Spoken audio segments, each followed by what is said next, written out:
وعلیکم السلام۔ وعلیکم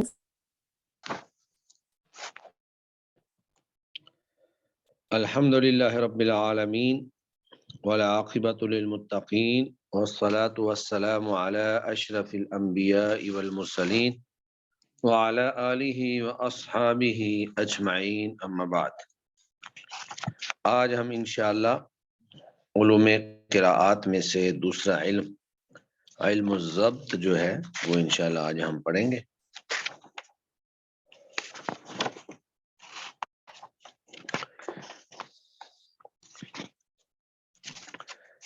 اس کا جو عرض مؤلف ہے وہ آپ میں سے کوئی ایک جو ہے وہ پڑھ دیں ذرا۔ جی کون پڑھیں گی؟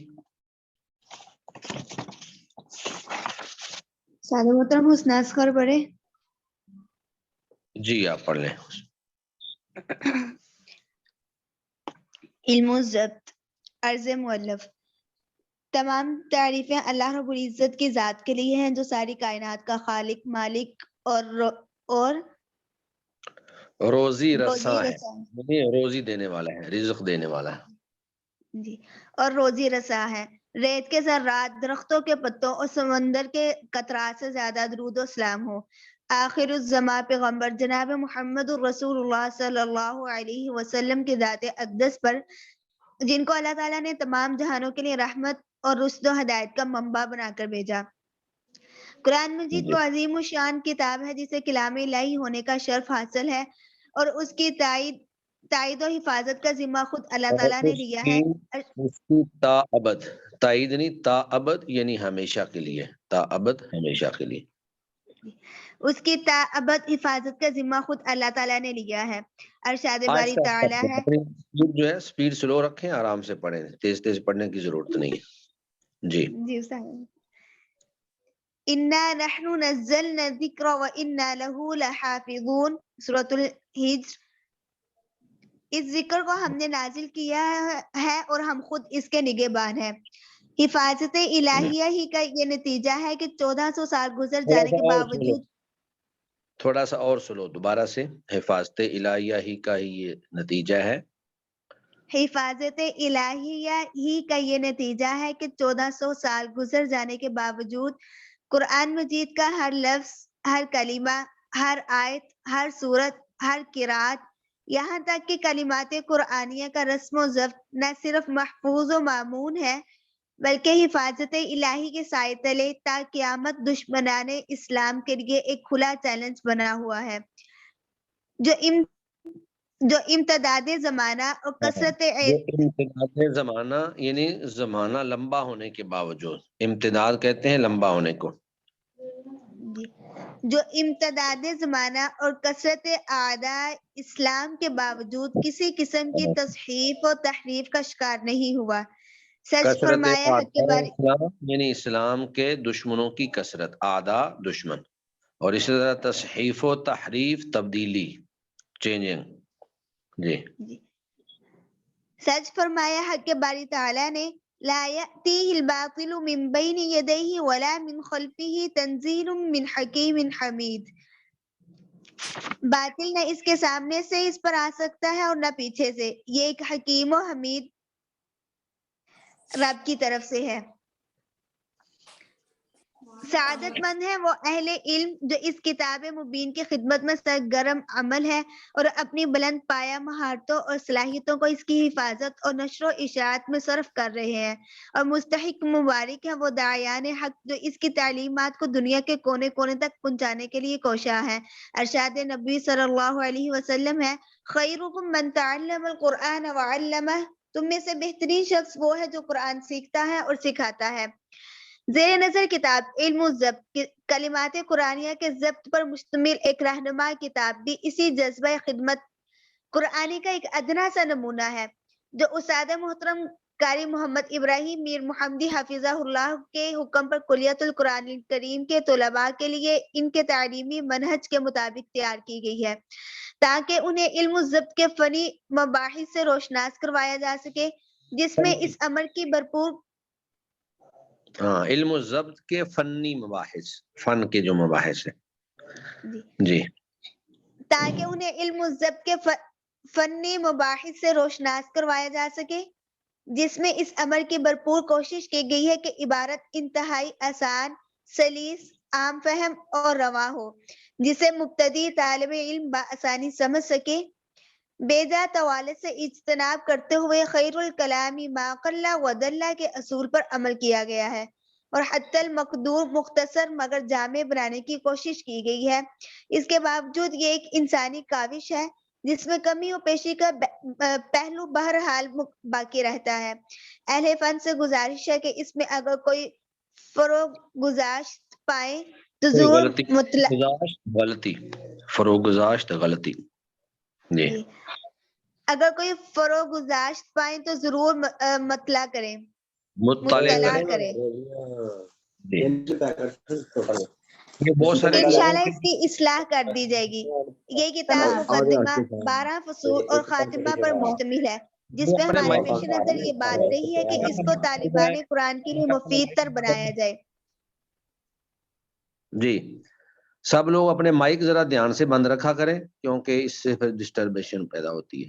جی اسی لیے ہم نے ہر فصل کے آخر میں تمرینات دی ہیں تاکہ اصول کے حفظ کے ساتھ ساتھ عملی مشق بھی ہوتی جائے۔ ہماری اس ادنا سی کاوش کو سند قبولیت سے نوازتے ہوئے استاد محترم قاری محمد ابراہیم میر محمدی حافظہ اللہ نے اپنے کلم ثمین سے اس کے نظر ثانی کے ساتھ ساتھ متعدد مقامات پر اصلاح بھی فرمائی ہے۔ جی کلم ثمین سے مراد ہے قیمتی قلم۔ جی اس کتاب کی تیاری سے ہمارا مقصود یہ تھا کہ علم و ضبط پر اردو زبان میں ایک مناسب اور مستند کتاب دستیاب ہو جائے جو کلیت القرآن الکریم کی نصابی ضروریات کی تکمیل کرتی ہو۔ چنانچہ اس خلا کو پر کرنے کے لیے یہ کتاب مرتب کی گئی ہے جو اپنے فن کی ابتدائی مباحث پر مشتمل ہے اور ایک مفید ترین کاوش ہے۔ بارگاہ الہی میں دعا ہے کہ وہ اس حقیر خدمت کو میرے معزز اساتذہ کرام، محترم والدین اور اس کتاب کی طباعت میں کسی بھی قسم کا تعاون کرنے والے سعادت مند حضرات کے لیے دنیا اور آخرت میں مفید اور نافع بنائے اور اعمال صالحہ میں اضافے کا سبب بنائے، آمین۔ اللہم وفقنا لما تحب و ترضا۔ جی جی اللہم وفقنا لما تحب و ترضا۔ چلیں جی ماشاءاللہ، اللہ یبارک فیکم۔ جی آگے ہے مقدمہ مبادیات علم الضبط، علم الضبط کی ابتدائی اور تعریفی چیزیں۔ جی سب سے پہلے جو اس میں جتنی بھی ہم نے ابتدائی چیزیں بیان کی ہیں، جی یہ اس میں آپ کا مائک چل رہا ہے، اپنا مائک بند کر لیں ذرا۔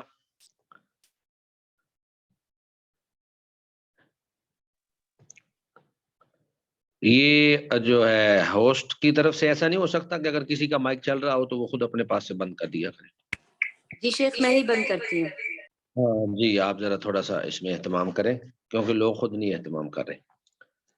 جی مبادیات علم الضبط سب سے پہلے لغوی تعریف ہے، پھر اصطلاحی تعریف ہے، پھر نقاط کی اقسام، نقطوں کی اقسام۔ نقاط جو ہے یہ نقطہ کی جمع ہے، نقاط نقطے جو ہیں، تو نقطوں کی اقسام ہے۔ پھر اس کے بعد نقط الاعراب ہے، یعنی نقطوں میں سب سے پہلی جو قسم ہے وہ نقط الاعراب ہے۔ یہ انشاءاللہ آگے ہم بتاتے ہیں کہ نقط الاعراب سے کیا مراد ہے۔ پھر ہے واضح، یعنی نقط الاعراب جو ہیں یہ کس نے وضع کیے تھے یا اس کی کس نے تدوین کی تھی۔ پھر ان کا تاریخی پس منظر ہے کہ یہ کیوں وضع کیے گئے، اس کی کیا ضرورت پیش آئی۔ نمبر 2 نقط الاعجام ہے، تو ان کی بھی وضاحت کریں کہ نقط الاعجام سے کیا مراد ہے، واضح کہ اس کو وضع کس نے کیے ہیں، ان کا مدون کون ہے، اور تیسرے نمبر پر ان کا تاریخی پس منظر ہے، اور اسی طرح چوتھے نمبر پر موضوع ہے، پھر اس کا فائدہ ہے، اور اس کے بعد علم الرسم اور علم الضبط میں فرق ہے، اور پھر آگے تمرینات مشق، یعنی یہی جو مباحث گزریں گی آخر میں جا کر اس کے حوالے سے چند ایک سوالات جو ہیں، تمرین مشق جو ہے وہ لکھی گئی ہے۔ سب سے پہلے ہے علم الضبط کی تعریف۔ لغوی تعریف، لغوی طور پر ضبط کا معنی ہے بلوغ الغایتی فی حفظ الشیء، بلوغ الغایتی فی حفظ الشیء، کسی چیز کو محفوظ بنانے کی انتہائی کوشش کرنا، بلوغ الغایہ انتہا تک پہنچنا، فی حفظ الشیء کسی چیز کو محفوظ کرنے میں، یعنی خوب محفوظ کرنا اور پختہ یاد کرنا۔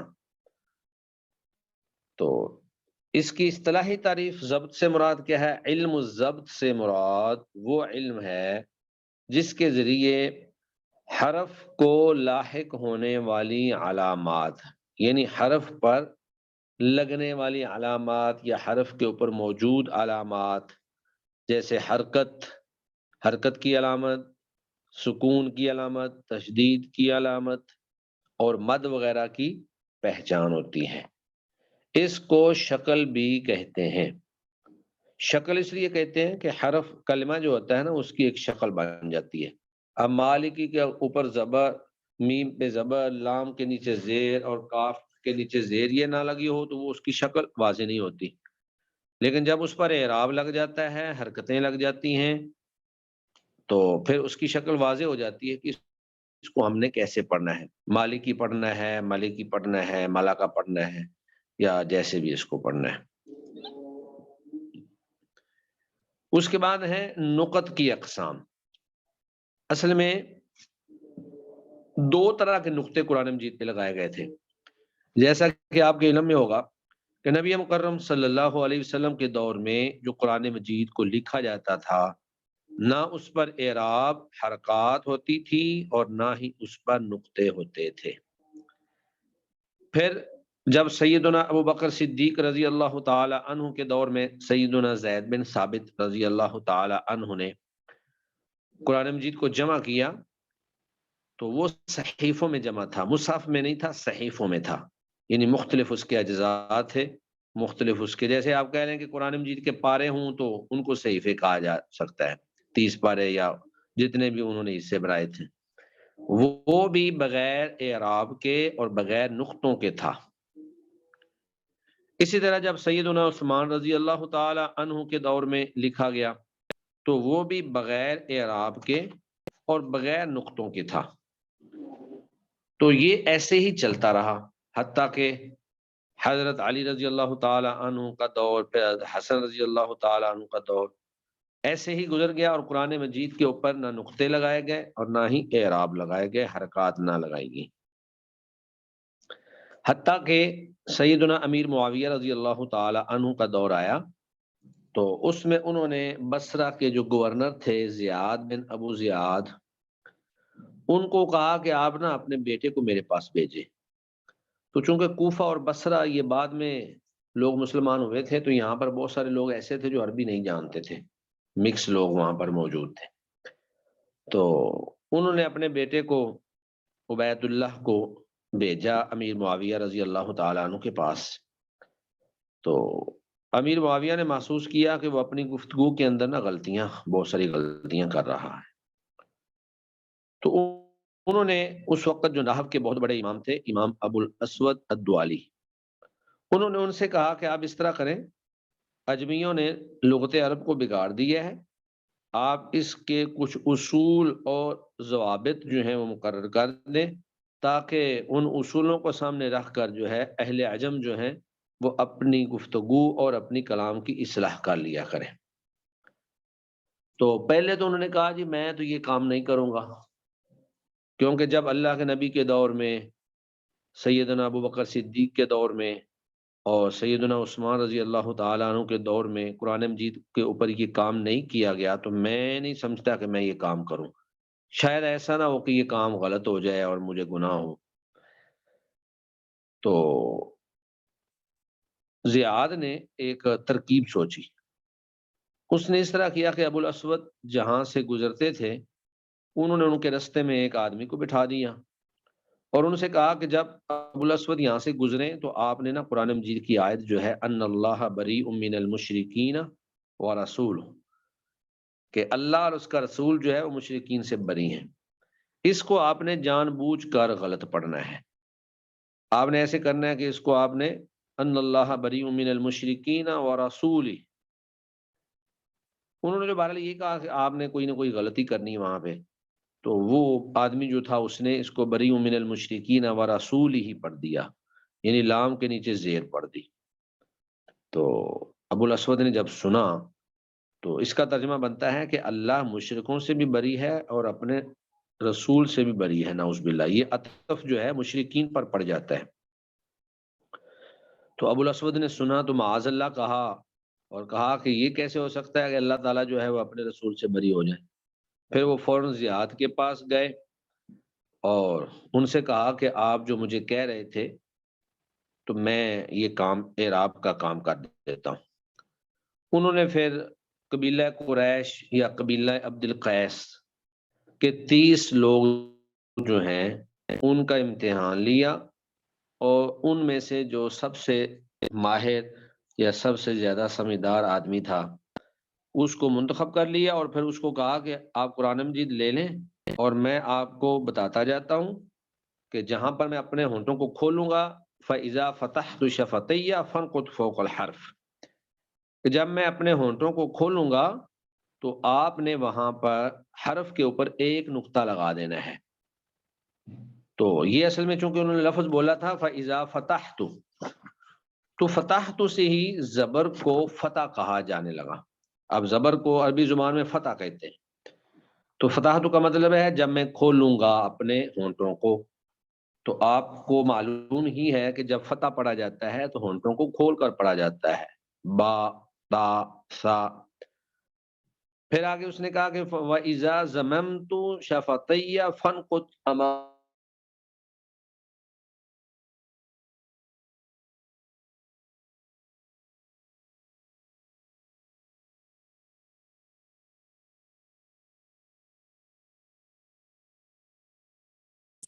آواز ڈراپ ہو گئی.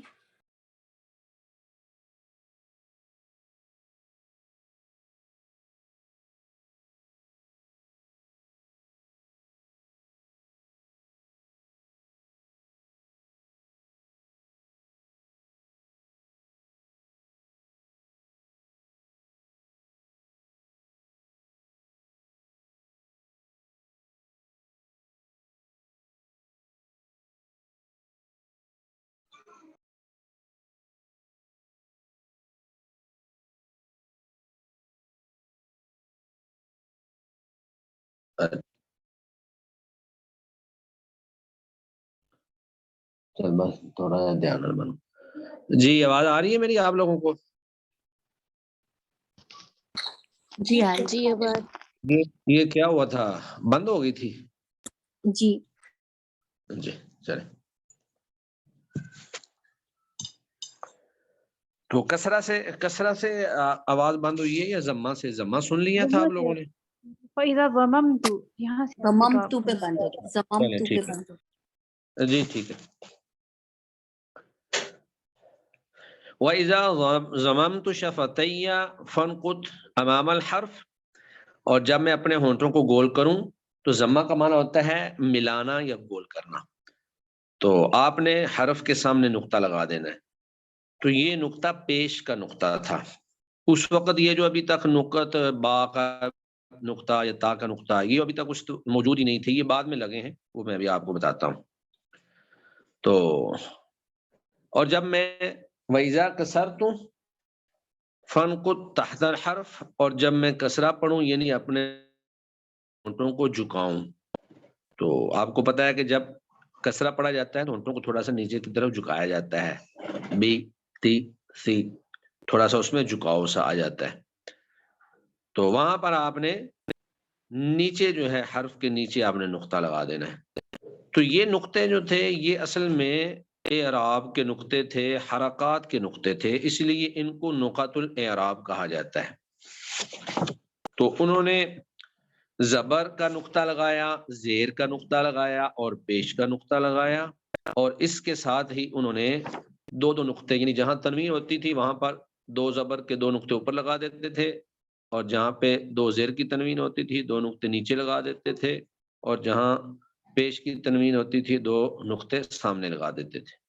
اور یہ نقطے انہوں نے قرآن مجید کا جو کلر تھا یعنی جو رسم کا کلر تھا وہ بلیک تھا، کالا تھا، یہ اس سے مختلف کلر میں، اس کے لیے انہوں نے سرخ رنگ جو ہے وہ اختیار کیا. یہ نقطے ریڈ کلر میں تھے، سرخ رنگ کے تھے. تو چونکہ یہ اعراب کے نقطے تھے اس لیے اس کو نقط الاعراب کہا جاتا ہے. تو ایک عرصہ تک جو ہے یہی نقطے جو ہیں وہ چلتے رہے. پھر اسی طرح ایک وقت آیا کہ حجاج بن یوسف کے دور میں دو بڑے ائمہ تھے جو نحو کے، ان میں سے ایک کا نام تھا نصر بن عاصم اور دوسرے کا نام تھا یحییٰ بن یعمر. تو نصر بن عاصم اور یحییٰ بن یعمر جو ہیں انہوں نے مزید نقطے لگائے. یہ سمیرہ بند کر دیں ذرا اپنا مائک.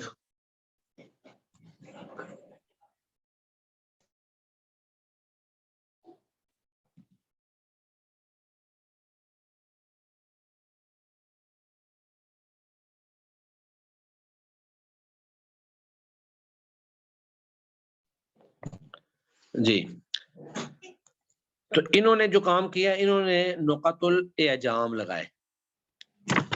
اب وہ اعراب کے نقطے تو لگ ہی گئے تھے لیکن یہ پتہ نہیں چلتا تھا کہ یہ با ہے یا تا ہے یا سا ہے.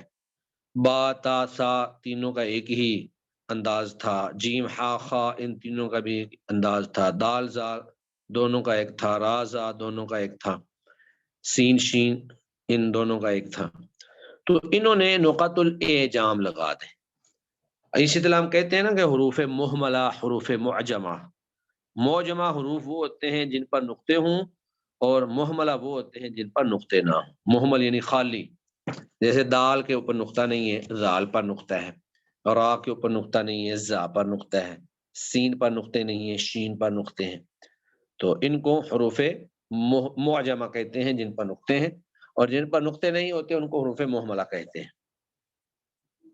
تو امام نصر بن عاصم اور امام یحییٰ بن یعمر انہوں نے نقط الاعجام لگا دیے.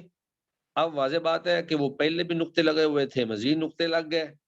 تو انہوں نے ایسے کیا کہ نقط الاعراب اور نقط الاعجام میں فرق کرنے کے لیے انہوں نے یہ نقطے کالے رنگ میں یعنی بلیک کلر میں ہی رسم کا جو کلر تھا اسی میں لگائے، کیونکہ یہ حروف کا حصہ بن گئے. اور ایک عرصہ تک یہ ایسے ہی چلتا رہا، حتیٰ کہ ایک وقت آیا جس میں خلافت عباسیہ کا دور تھا اور امام خلیل بن احمد الفراہیدی یا البصری وہ آئے. تو انہوں نے دیکھا کہ یہ نقطوں کی بھرمار ہے، تو کیوں نہ ہم جو نقط الاعراب ہیں یعنی حرکتوں کے جو نقطے ہیں ان کی ہم نئی شکل بنا دیں. انہوں نے ایسے کیا کہ جو زبر تھی یعنی جو فتح تھا اس کو بچھا ہوا الف، یعنی الف کھڑا ہو تو وہ اور انداز میں ہوتا ہے، جب اس کو تھوڑا سا ٹیڑھا کر کے بچھا دیا جائے تو وہ زبر ہی بن جاتی ہے. تو اس کو انہوں نے بچھا ہوا جو الف ہے وہ بنا دیا. یہ ابھی میں ویسے خلاصہ بیان کر رہا ہوں، انشاءاللہ جو ٹیکسٹ ہے وہ ہم پڑھتے ہیں بعد میں. تو جو بچھا ہوا الف تھا وہ زبر بن گیا. پھر انہوں نے ایسے کیا کیونکہ زبر کو جب لمبا کیا جاتا ہے نا تو الف پیدا ہوتا ہے، دو زبر ہوں تو وہ الف بن جاتا ہے. پھر اس طرح یا جو ہے زیر، اگرچہ وہ زبر کی علامت ہی نیچے لا سکتے تھے لیکن انہوں نے یا جو پیچھے کی طرف مڑ کر لکھی جاتی ہے اس کا اوپر والا حصہ اگر کاٹ دیا جائے تو نیچے سے وہ بھی ایسی بن جاتی جیسے زبر ہوتی ہے، تو زیر ہوتی ہے یا زبر ہوتی ہے. تو یا کو انہوں نے زیر بنا دیا. اور جو واو ہے چھوٹی واو کر کے، واو تو دو پیشوں کا نام ہوتا ہے، دو ضموں کا نام ہوتا ہے، اور اگر اس کو آدھا کر دیا جائے، چھوٹی واو کر دیا جائے تو وہ پیش بن جاتی ہے. اس کے ساتھ ساتھ انہوں نے کچھ مزید علامتیں جو ہیں وہ بھی مقرر کی ہیں. مثلا تشدید کی علامت جو ہے وہ شین سے شد کو لے لیا، شین کے نقطے اڑا کر جو شین کے، بلکہ اس وقت تو نقطے تھے ہی نہیں، شین کے نقطوں کی بجائے اکیلا جو شین کا سرا ہے وہاں سے شد کی علامت لے لی. پھر انہوں نے سکون کی علامت مقرر کی جو خا کا سرا ہے، یعنی خا کا نقطہ اڑا دیا جائے اور نیچے سے وہ بھی اڑا دیا جائے جو گول دائرہ ہے، تو وہ جزم کی علامت، سکون کی علامت بن جاتی ہے. اسی طرح انہوں نے حمزہ، اشمام، اختلاس، تو یہ ساری انہوں نے علامتیں مقرر کی. تو یہ علامتیں ان کے دور سے لے کر آج تک معمولی تصرف کے ساتھ ویسے ہی چلی آ رہی ہیں جو امام خلیل بن احمد الفراہیدی نے مقرر کی تھی. تو یہ ہے پورا پس منظر. گویا کہ اس کی اگر آپ ترتیب لگائیں تو یہ ترتیب اس طرح بنتی ہے کہ سب سے پہلے نقط الاعراب لگائے گئے، اس کے بعد نقط الاعجام لگائے گئے، اور سب سے آخر میں نقط الاعراب کی موجودہ شکل جو ہے زبر زیر پیش کی جو شکل ہے یہ تیار کی گئی، یعنی نقطوں کو زبر زیر اور پیش کی شکل میں بنا دی. اور یہ آج تک جب تک پرنٹنگ پریس نہیں آیا تھا اس وقت تک یہ جو ضبط تھا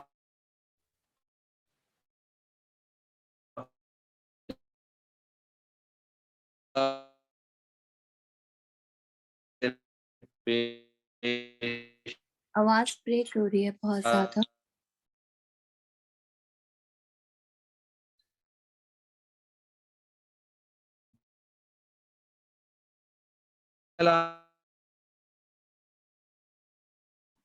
شیخ آپ کی آواز بہت کٹ کٹ کے آ رہی ہے.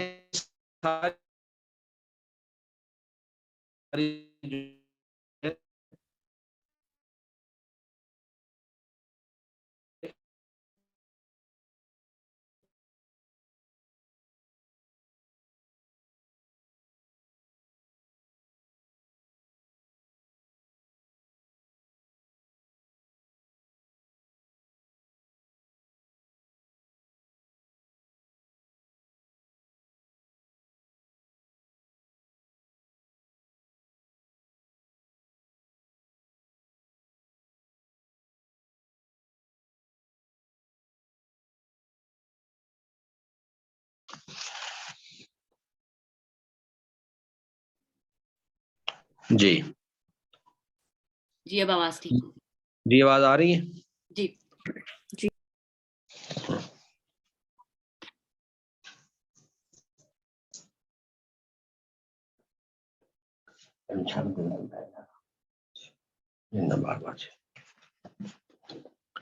جی تو میں آپ کو یہ بتا رہا تھا کہ جب تک پرنٹنگ پریس نہیں آیا تھا اس وقت چونکہ کتابت ہاتھوں سے ہوتی تھی تو علامات ضبط جتنی ہوتی ہیں وہ ساری کی ساری سرخ کلر سے ہی لکھی جاتی تھی. اور جب پرنٹنگ پریس آیا تو ابتدا میں پریس جو ہے وہ بلیک اینڈ وائٹ ہی تھا، اس میں کلر جو ہیں وہ استعمال نہیں ہوتے تھے. تو پھر قرآن مجید کو جب پریس میں باقاعدہ چھاپنا شروع کیا گیا تو وہی وہ جو کلر تھے وہ ختم کر دیے گئے، اور سارے جتنے بھی اعراب تھے جو شکل تھی، نقط الاعراب تھے، زبر زیر پیش شد مد جزم وغیرہ، ان سب کو جو ہے وہ بلیک کر دیا گیا. اب اگرچہ دوبارہ سے کلر مشینیں آ گئی ہیں لیکن اب اس کی ضرورت محسوس نہیں ہوئی کہ ہم اعراب کو یا ضبط کو جو ہے وہ سرخ کلر دیں. اور وہ جو ہم نے مصاحف تیار کیے ہیں 20 روایات کے اندر یہ کلیت القرآن کے تحت، اس میں ہم نے یہ کوشش کی ہے کہ ہم وہ تمام کلر جو ہیں استعمال کریں جو اسلاف استعمال کرتے تھے پرنٹنگ پریس کے آنے سے پہلے. تو اس میں ہم نے یہی کیا ہے کہ زبر زیر پیش، دو زبر دو زیر دو پیش شاد مد جزم، ان ساری علامات کو سرخ کر دیا ہے. حمزہ وصلی جو ہے اس کے اوپر گول دائرہ سبز وہ لگا دیا، اور حمزہ قطعی جو ہے اس کو زرد کر دیا ہے، اور علامات اوقاف جو ہیں ان کو نیلا کلر دے دیا. تو یہ الحمدللہ بہرحال تیار ہو گئے ہیں، اللہ کرے جلدی چھپ جائیں.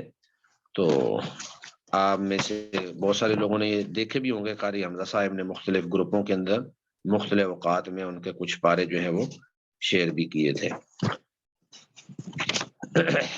بہرحال اب چونکہ ضرورت نہیں ہے، تکلف ہوگا بلا وجہ کا، تو اب چونکہ اعراب ویسے ہی سمجھ آ جاتا ہے تو اسی اعتبار سے اب مصاحف جو ہیں وہ بلیک اینڈ وائٹ ہی مطبوع ہو رہے ہیں، چھپ رہے ہیں۔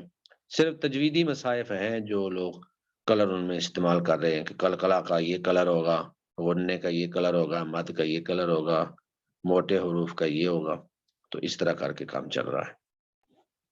جی اب دیکھیں ذرا کتاب کے اوپر دیکھیں۔ جی نقط کی اقسام، یعنی نقطوں کی دو اقسام۔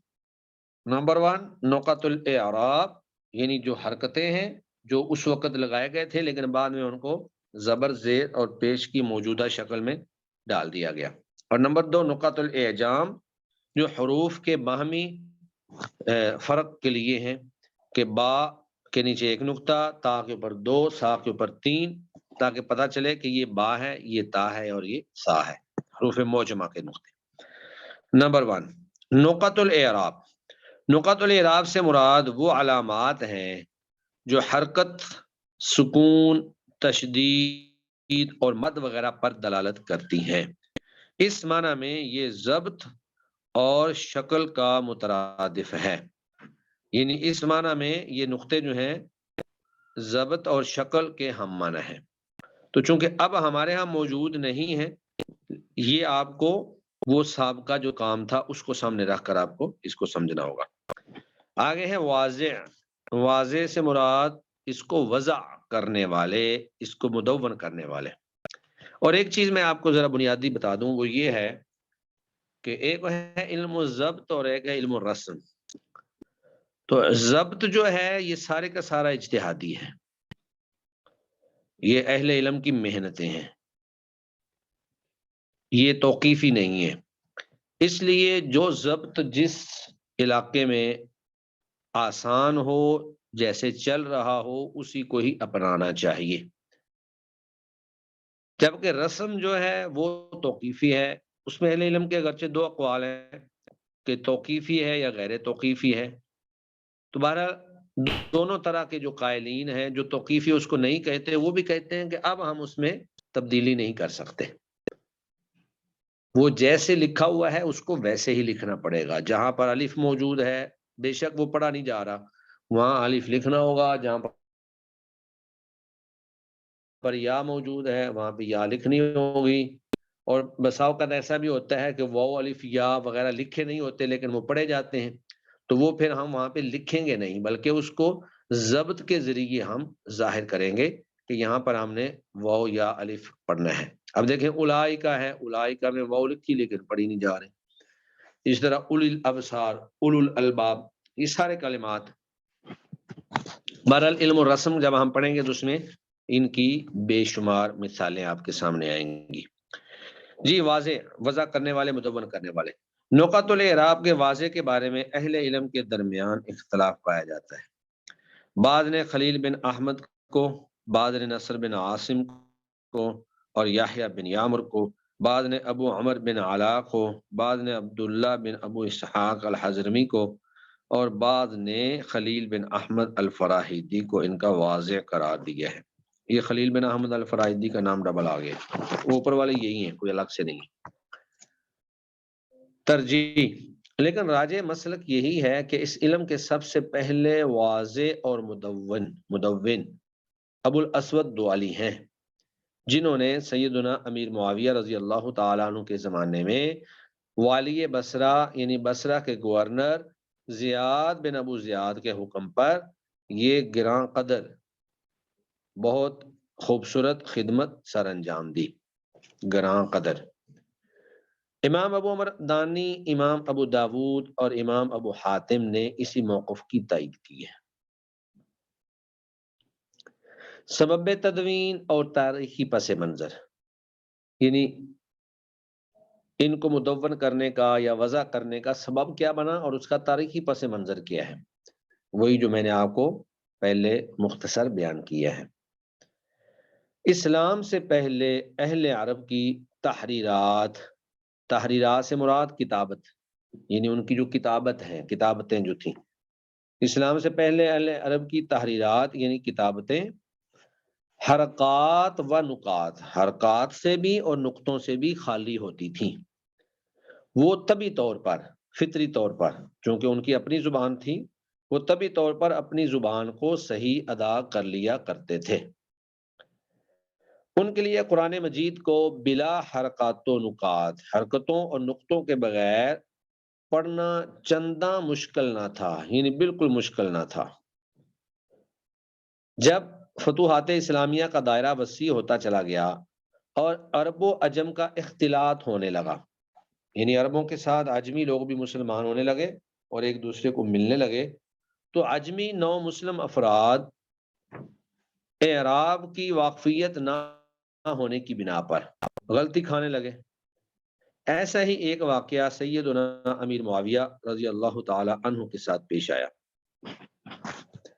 اہل علم کے بیان کے مطابق سیدنا امیر معاویہ رضی اللہ عنہ نے والی بصرہ کے گورنر زیاد بن ابو زیاد کو پیغام بھیجا کہ اپنے بیٹے عبید اللہ بن زیاد کو میرے پاس بھیجو۔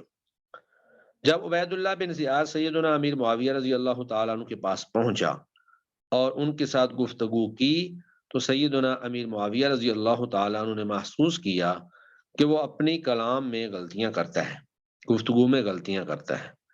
سیدنا امیر معاویہ رضی اللہ تعالیٰ عنہ نے اس کو اپنے باپ زیاد بن ابو زیاد کے پاس واپس لوٹا دیا اور ان کو خط لکھا جس میں انہیں ان کے بیٹے کی غلطیوں پر ملامت کی، برا بلا کہا۔ اس واقعہ کے سرزد ہو جانے کے بعد والی بصرہ زیاد نے نحو کے امام ابو الاسود دوالی کو پیغام بھیجا اور کہا کہ اجمیوں نے لغت عرب کو بگاڑ دیا ہے، خراب کر دیا ہے۔ آپ ایسے اصول و ضوابط وضع کریں، مدون کریں جس سے لوگ اپنی کلام کی اصلاح کر لیں اور کلام اللہ کو درست پڑھ سکیں۔ امام ابو الاسود دوالی نے زیاد کے اس مطالبہ کو پورا کرنے سے معذرت کر لی اور کام سے انکار کر دیا۔ چنانچہ زیاد نے صورتحال کی نزاکت کو بھانپتے ہوئے دیکھتے ہوئے یہ ترکیب اختیار کی کہ ایک شخص کو ابو الاسود دوالی کے راستے میں بٹھا دیا اور اس کو سمجھا دیا کہ جب تیرے پاس سے ابو الاسود دوالی گزرے تو قرآن مجید کی تلاوت شروع کر دینا اور عمدن اس میں غلطی کر دینا۔ اس نے ایسا ہی کیا۔ جب امام الاسود دوالی اس آدمی کے پاس سے گزرے تو اس نے قرآن مجید کی تلاوت کرنا شروع کر دی اور پڑھا ان اللہ بریء من المشرکین ورسولہ، یعنی لفظ ورسولہ کے لام کو کسرہ کے ساتھ پڑھا، جس کا ترجمہ یوں ہوتا ہے کہ بے شک اللہ مشرکوں اور اپنے رسول سے بری ذمہ ہے۔ جب ابو الاسود نے سنا تو چون کر کہا معاذ اللہ، اللہ اپنے رسول سے کیسے بری ذمہ ہو سکتا ہے؟ پھر فوراً زیاد کے پاس پہنچے اور کہا کہ میں آپ کا مطالبہ قبول کرتا ہوں اور قرآن مجید کے اعراب لگانے سے کام کا آغاز کرتا ہوں، یعنی سب سے پہلے میں قرآن مجید کے اعراب لگاتا ہوں، پھر وہی آگے جو ہے باقی عربی تحریروں کے اندر بھی لگ جائیں گے۔ چنانچہ امام ابو الاسود الدوالی نے قبیلہ قریش یا قبیلہ عبد القیس کے 30 آدمیوں میں سے ایک شخص کو منتخب کیا، چن لیا اور اعراب لگانے کا کام شروع کر دیا۔ آپ نے اسے ہدایت دیتے ہوئے ارشاد فرمایا تم مصحف کی روشنائی سے مختلف روشنائی لے لو، یعنی مصحف کی جو کالی سیاہی تھی اس سے مختلف سیاہی لے لو، تو وہ انہوں نے سرخ سیاہی لی تھی جس طرح کی دیگر کتابوں میں موجود ہے۔ اور میرے ہونٹوں کا دھیان رکھو، جب میں فتح کے لیے ہونٹ کھول لوں تو حرف کے اوپر ایک نقطہ لگا دینا، جب ہونٹوں کو گول کروں یعنی ضمہ پڑھوں تو حرف کے سامنے ایک نقطہ لگا دینا، اور جب ہونٹوں کو جھکاؤں یعنی کسرہ پڑھوں تو حرف کے نیچے ایک نقطہ لگا دینا، اور جب تنوین پڑھوں تو ایک کی بجائے دو دو نقطے لگانا، حتیٰ کہ انہوں نے قرآن مجید کا کام، اعراب قرآن کا کام مکمل کر لیا۔ امام ابو الاسود دوالی کے یہ نقطے نقط الاعجام کی مانند گول تھے۔ ابھی جو نقط الاعجام لگے ہوئے ہیں ان کے یہ نقطے نقط الاعراب یہ بھی نقط الاعجام کی مانند گول تھے اور مصحف کی روشنائی سے مختلف روشنائی کے ساتھ لگائے گئے تھے۔ مذکورہ کلام سے دو نکات جو ہیں وہ مستنبط ہوتے ہیں، سامنے آتے ہیں۔ نمبر 1، نقط الاعراب کے سب سے پہلے واضح امام ابو الاسود الدوالی ہیں۔ نمبر 2، امام ابو الاسود دوالی نے فقط نقط الاعراب ہی لگائے تھے اور نقط الاعجام سے تعرض نہ کیا، یعنی نقط الاعجام کو نہیں چھیڑا، ان کے اوپر کام نہیں کیا۔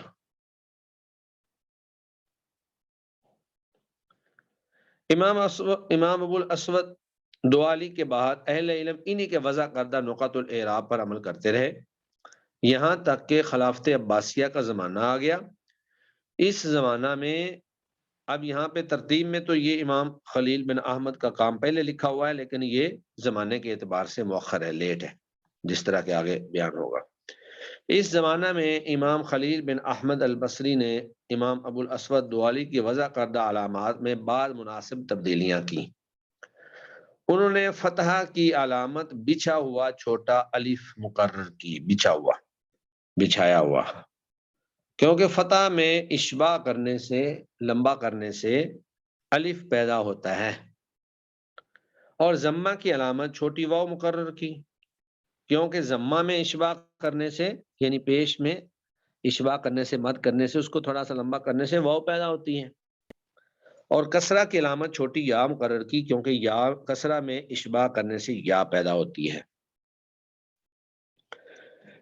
امام ابو الاسود دوالی کے طریقے اعراب کو الشکل المدور اور خلیل بن احمد کے طریقے اعراب کو الشکل المستطیل کا نام دیا گیا، چونکہ امام ابو الاسود دوالی نے گول نقطے لگا کر اعراب لگایا تھا، تو ان کے اعراب کے طریقے کو شکل مدور یعنی گول شکل یہ نام دیا گیا، اور خلیل بن احمد نے چونکہ لمبے لمبے کر دیے تھے، لہذا ان کے اعراب کے طریقے کو شکل مستطیل کا نام دیا گیا۔ امام خلیل بن احمد رحمہ اللہ نے ان علامات میں مزید اضافہ کرتے ہوئے تشدید کی علامت شین کا سرا، سکون کی علامت خا کا سرا، اور حمزہ اشمام و اختلاس وغیرہ کی بھی علامات مقرر کی، جن کی تفصیل آگے آ رہی ہے۔ امام خلیل بن احمد کے زمانہ سے لے کر آج تک معمولی اصلاح و تبدیلی کے ساتھ انہی علامات پر عمل ہو رہا ہے۔ نمبر 2 ہے نقط الاعجام۔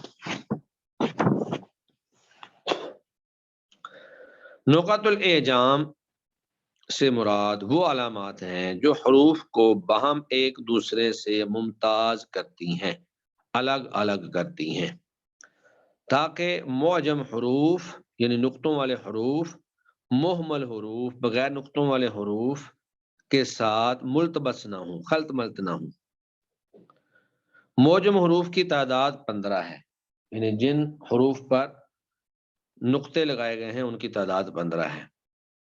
با، تا، سا، جیم، خا، زال، زا، شین، ضاد، ظا، غین، فا، قاف، نون اور یا۔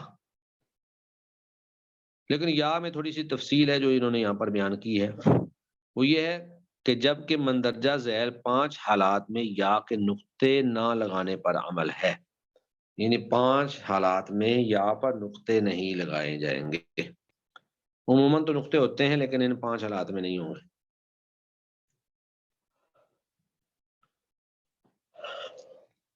نمبر 1، جب یا متطرفہ ہو، جیسے محیا، متطرفہ یعنی ایک کنارے پر ہوں، کلمہ کے ایک کنارے پر ہوں۔ نمبر 2، جب حمزہ کی صورت میں ہو۔ حمزہ کی صورت کا مطلب یہ ہے کہ اس کو حمزہ کے لیے یا کو لکھا گیا ہوں، جیسے لی اللہ۔ اب لی اللہ جو ہے یہاں پر وہ جو نیچے تھوڑا سا قط ہے وہ یا کا ہے اور اس کے اوپر حمزہ ہے۔ نمبر 3، جب کسی حرف کے عوض میں ہو، یعنی یا کسی حرف کے عوض میں آ رہی ہو، خواہ وہ متوسطہ ہو، جیسے ہداہم۔ تو ہدا یہاں پہ یہ جو ہم سے پہلے تھوڑی سی لکیر ہے یہ یا کی ہے، لیکن یہ اصل میں الف کے عوض میں آئی ہوئی ہے۔ یا متطرفہ ہو، جیسے فہدا، تو یہاں بھی یا جو ہے وہ الف کے عوض میں ہے۔ نمبر 4، جب اجتماع مثلین کی وجہ سے محذوفہ ہو، یعنی اجتماع مثلین کی وجہ سے دو حروف ایک جیسے آ رہے ہوں تو اس کی وجہ سے اس کو حذف کر دیا گیا ہو اور اس سے الحاق مقصود ہو، یعنی رسم میں تو لکھی ہوئی نہیں ہے لیکن الحاق کا مطلب یہ ہے کہ اس کے ساتھ یا کو ہم نے ملانا ہو، پڑھنا ہو، وہ پھر ضبط کی شکل میں لکھی جاتی ہے، جیسے النبیین۔ تو النبیین کا جو رسم ہے اس میں جو دوسری یا ہے وہ حذف ہے، ایک پہلے بھی یا تھی پھر دوبارہ یا آ گئی تو دو یاؤں کی وجہ سے ایک یا کو حذف کر دیا گیا، لیکن اس کو بعد میں ملحق کر دیا گیا ہے النبیین، یہ چھوٹی سی یا اوپر لکھی ہوئی ہے اس کے نقطے نہیں آئیں گے۔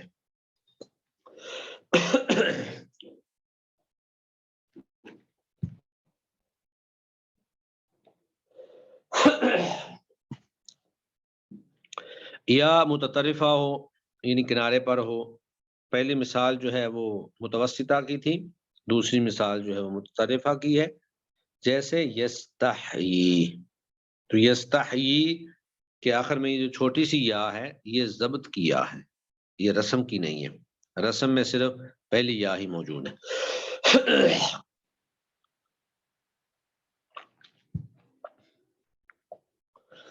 نمبر 5، جب صلہ پر دلالت کرنے کے لیے ملحق کر دی گئی ہو، جیسے بیہی کثیرہ فیہی ہدن، یعنی ہائے ضمیر میں صلہ کرتے ہوئے ہائے ضمیر کے آخر میں ملحق کر دی گئی ہو، تو یہ بھی یا جو ہے یہ رسم کی نہیں ہے، یہ بھی ضبط کی ہے۔ حروف محملہ کی تعداد 13 ہے، الف، ہا، دال، را، سین، صاد، طا، عین، کاف، لام، میم، واو اور ہا۔ اب نقط الاعجام کے واضح کے بارے میں ہے کہ نقط الاعجام کا واضح جو ہے وہ کون ہے۔ نقط الاعجام کے واضح کے بارے میں بھی اہل علم کے درمیان اختلاف پایا جاتا ہے، لیکن راجح قول کے مطابق نقط الاعجام کے واضح نصر بن عاصم اور یحییٰ بن یامر ہیں، جنہوں نے خلیفہ وقت عبد الملک بن مروان کے زمانہ میں والی عراق کے گورنر حجاج بن یوسف الثقفی کے حکم پر یہ گراں قدر قیمتی خدمت سر انجام دی۔ سبب تدوین اور تاریخ پس منظر، جب فتوحات اسلامیہ کا دائرہ وسیع ہو گیا اور اسلام میں داخل ہونے والے اجمیوں کی تعداد بہت زیادہ ہو گئی تو نتیجتاً لغت عرب میں تحریف و بگاڑ بھی عام ہونے لگا اور خدشہ لائق ہو گیا کہ کہیں یہ تحریف قرآن مجید کو بھی اپنی لپیٹ میں نہ لے لے۔ تو سبب تدوین تقریباً دونوں وقت ہی ایک ہی تھا۔ اسی اندیشے کے پیش نظر عبد الملک بن مروان نے والی عراق حجاج بن یوسف کو حکم دیا کہ وہ اس تحریف و بگاڑ کو قرآن مجید کی حدود تک پہنچنے سے دور رکھے۔ چنانچہ حجاج بن یوسف نے اس عظیم الشان خدمت کی انجام دہی کے لیے امام نصر بن عاصم اور امام یحییٰ بن یامر کو منتخب کیا۔ یہ دونوں علماء کرام فنون قراءات اور علوم لغت عرب میں اپنے وقت کے امام تھے، چنانچہ ان دونوں ائمہ کرام نے مل کر نقط الاعجام وضع کیے، یعنی حروف معجمہ کے جو نقطے ہیں یہ انہوں نے وضع کیے تاکہ حروف آپس میں ایک دوسرے کے ساتھ ملتبس نہ ہوں، متشابہ نہ ہوں۔ انہوں نے نقط الاعراب لگانے کے لیے مصحف کی روشنائی کے موافق روشنائی استعمال کی تاکہ امام ابو الاسود دوالی کے لگائے ہوئے نقط الاعراب سے ممتاز ہو سکیں، جدا ہو سکیں، یعنی انہوں نے جو سیاہی استعمال کی تھی، روشنائی استعمال کی تھی، وہ رسم کے موافق تھی۔ فائدہ،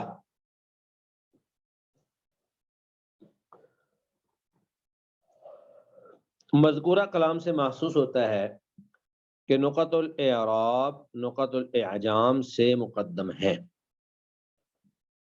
کیونکہ نقط الاعراب جو ہے کیونکہ زیاد بن ابو زیاد اور امام ابو الاسود کا زمانہ حجاج بن یوسف اور نصر بن عاصم و یحییٰ بن یامر کے زمانے سے مقدم ہے، پہلے، یعنی نقط الاعراب پہلے ہیں کیونکہ ابو الاسود اور زیاد بن ابو زیاد کا زمانہ بھی پہلے ہیں، اور نقط الاعجام بعد میں ہیں کیونکہ حجاج بن یوسف اور نصر بن عاصم اور یحییٰ بن یامر کا زمانہ بھی بعد میں، اور شکل ان دونوں قسم کے نقطوں سے متاخر ہے۔ شکل سے مراد امام خلیل بن احمد الفراہیدی کا کام ہے، جو انہوں نے زبر زید پیش موجودہ کی شکل جو ہے انہوں نے دی، کیونکہ خلیل بن احمد کا زمانہ ان تینوں ائمہ کرام ابو الاسود سے بھی اور نصر بن عاصم اور یحییٰ بن یعمر کے زمانے سے متاخر ہے۔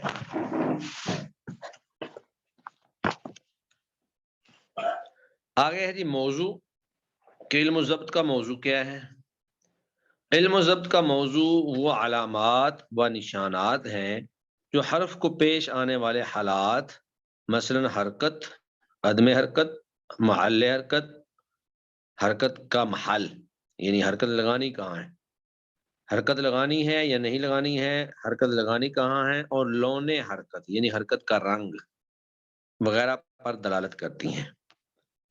فائدہ، حروف میں پائے جانے والے التباس کا خاتمہ، یعنی حروف میں جو التباس ہے اس کو ختم کیا جائے تاکہ مشدد مخفف کے ساتھ، متحرک ساکن کے ساتھ اور مفتوح مضموم یا مقصور کے ساتھ ملتبس نہ ہو، یہ اس علم کا فائدہ ہے۔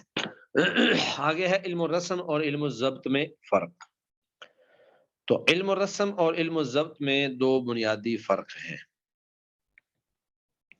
پہلا فرق تو یہ ہے کہ علم الرسم جو ہے وہ ابتدائے کلمہ اور اس پر وقف کرنے کے مسائل پر مبنی ہوتا ہے، یعنی ابتدائے کلمہ اور انتہائی کلمہ، کلمہ کے جو حروف ہیں اس اعتبار سے ہوتا ہے علم الرسم۔ یہی وجہ ہے کہ کلمہ محمد الرسول اللہ میں ابتدائے کلمہ کا اعتبار کرتے ہوئے لفظ جلالہ کے حمزہ وصلی کو ثابت رکھا گیا ہے۔ اب عموماً پڑھنے میں نہیں آتا ہے، رسول اللہ ہم پڑھتے ہیں، حمزہ وصلی پڑھا نہیں جا رہا، لیکن چونکہ یہ کتابت میں رسم میں موجود ہے لہذا اس کو ہم پڑھتے وقت بھی اگرچہ پڑھ نہیں رہے لیکن اس کو ہم ختم نہیں کریں گے۔ اور وقف کا اعتبار کرتے ہوئے محمد، لفظ محمد صلی اللہ علیہ وسلم کی دال سے تنوین کو حذف کر دیا گیا ہے، محمد الرسول اللہ، محمد۔ تو جب وقف کرتے ہیں تو پڑھتے ہیں ہم محمد، ویسے کیا ہے محمدن۔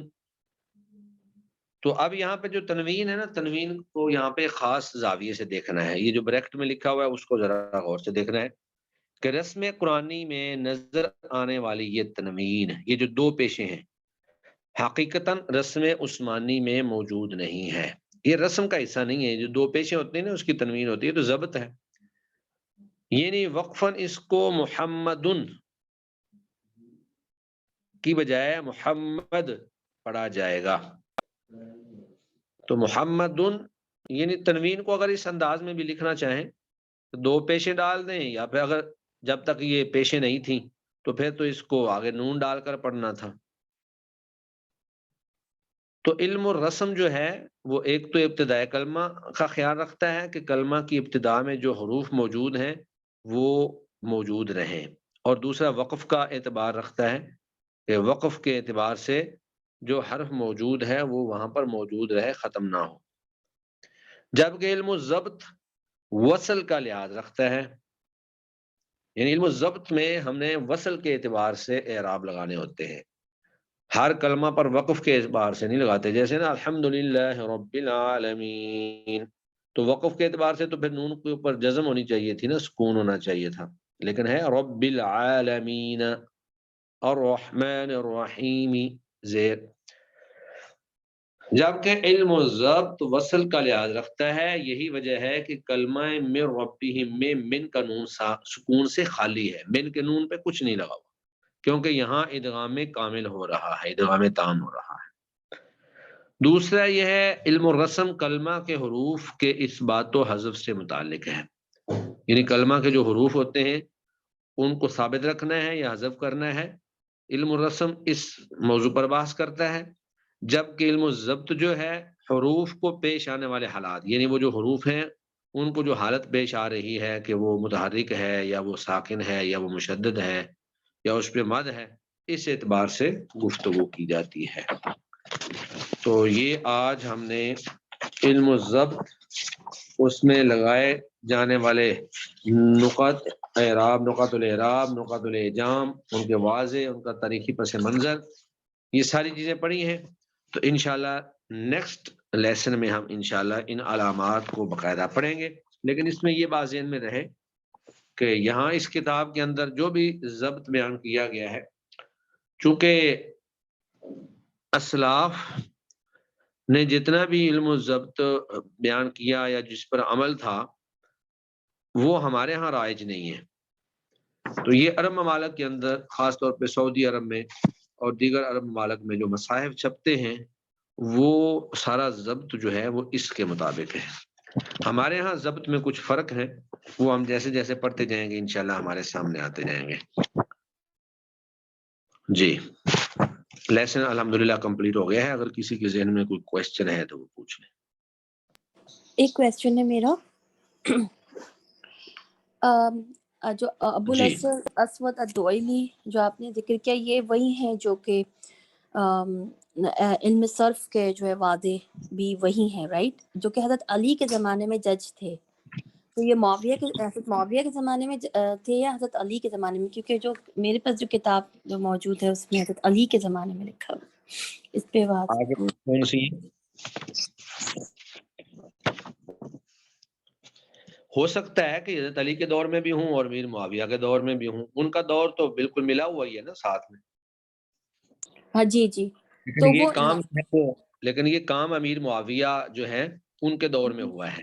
اب دیکھیں نا حضرت علی رضی اللہ تعالی عنہ کے بعد جب حضرت حسن بنے تھے اور ادھر سے امیر معاویہ بھی بن گئے تھے، یعنی دونوں اکٹھے ہی بنے تھے. تو اس میں حضرت حسن رضی اللہ تعالی عنہ نے پھر امیر معاویہ کے ہاتھ پر بیعت کر لی اور ان کے ساتھ صلح کر لی. تو حضرت علی رضی اللہ تعالی عنہ کے فوراً بعد جو ہیں وہ امیر معاویہ ہی تھے. تو یہ جو دوالی ہیں یہ مطلب حضرت علی کے دور میں بھی تھے. یہ بہت بڑے بصری نحوی تھے، بہت بڑے نحوی اور صرفی تھے، نحو کے امام تھے. تو یہ وہی ہیں، بالکل وہی ہیں. تو یہ نحو کے امام، جو نحو کے وعدے بھی کہا جاتا ہے، وعدے اول ان کو ہی کہا جاتا ہے. تو اسی وجہ سے کہا جاتا ہے کہ انہوں نے فتح دمہ کسرہ کا جو وہ کیا تھا، کیونکہ انہوں نے اعراب کا لگایا تھا، یا انہوں نے اعراب کا نہیں لگایا مگر نقط الاعجام لگایا، رائٹ؟ نہیں انہوں نے نقط الاعراب لگائے تھے. نقط الاعراب لگائے، ہاں یا نقط اسی لیے ان کو نحوی کہا جاتا ہے. نے لگائے. جی اوکے. تبھی ان کو نحوی کہا جاتا ہے. اعراب یعنی حرکات کا انہوں نے کام کیا تھا. جزاک جی حریم شائق. جی استاد مطلب میں نے پوچھنا ہے، یہ جو ہم نے پڑھا نقط الاعجام کے اندر حروف معجم اور محمل، تو اس میں یہ جو 5 شکلیں پڑھی ہیں، یا متطرفہ اور باقی ساری، تو یہ کس کی ہیں؟ یعنی کس کی سے مراد ہے کہ ابو الاسود الدؤلی نے یہ کیا تھا، یا پیچھے جو بعد میں خلیل بن احمد فراہیدی آئے تھے ان کے بعد انہوں نے کیا تھا یہ سب؟ یہ جو نقط الاعجام ہے یہ ابو الاسود دوالی نے نہیں لگائے اور نہ ہی خلیل بن احمد نے اس پر کام کیا ہے. نقط الاعجام کا تو کام ہی سارا امام یحییٰ بن یعمر اور نصر بن عاصم نے کیا ہے نا. تو یہ ان کا کام ہے. تو قاری صاحب یہ 5 شکلیں بھی انہوں نے بیچ میں پھر کی؟ جی یہ 5 شکلیں انہی سے ہی ہیں، انہی سے آگے چلی آ رہی ہیں.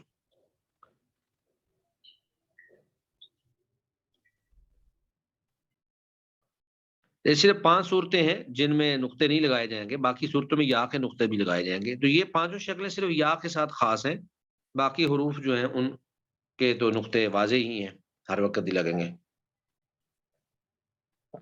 جی سر. جی چلیں جی. سبحانک اللہم و بحمدک اشہد ان لا الہ الا انت استغفرک و اتوب الیک. السلام علیکم ورحمۃ اللہ وبرکاتہ. وعلیکم السلام ورحمۃ اللہ.